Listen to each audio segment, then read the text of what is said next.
नमाज तहज्जुद की रकात कितनी है? नबी करम सल्लल्लाहु ताला अलैहि वालिहि वसल्लम से नमाज तहज्जुद की ज्यादा से ज्यादा 8 रकात साबित हैं, और यही नबी पाक सल्लल्लाहु ताला अलैहि वालिहि वसल्लम का अक्सर औकात में आपका मामूल होता था। लिहाजा नमाज तहज्जुद 8 रकात पढ़ना ये अफजल है, 4 पढ़ना ये औसत दर्जा यानी एक दरमियाना दर्जा रखता है, और कम से कम 2 रकात भी अगर कोई पढ़ लेगा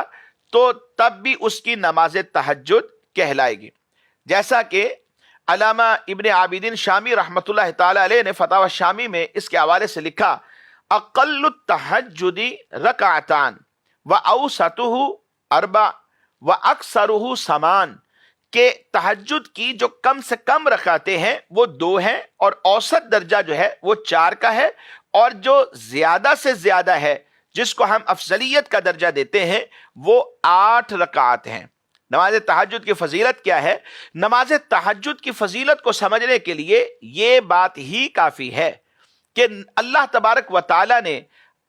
अपने प्यारे महबूब सल्लल्लाहु ताला अलैहि वसल्लम को नमाज तहज्जुद पढ़ने का खुसूसियत के साथ हुक्म इरशाद फरमाया, और यही बात इसकी फजीलत के लिए काफी है। चुनांचे कुरान मजीद फुरकान हमीद में अल्लाह तबारक व तआला इरशाद फरमाता है, वमिनल लैलि फतहज्जद बिही नाफिलतल लक असा अन यबअसक रब्बुक मकामम महमूदा, और रात के कुछ हिस्से में तहज्जुद पढ़ो, ये खास तुम्हारे लिए ज्यादा है, करीब है कि आपका रब आपको ऐसे मकाम पर फायज फरमाएगा कि जहां सब आपकी हम्द करें।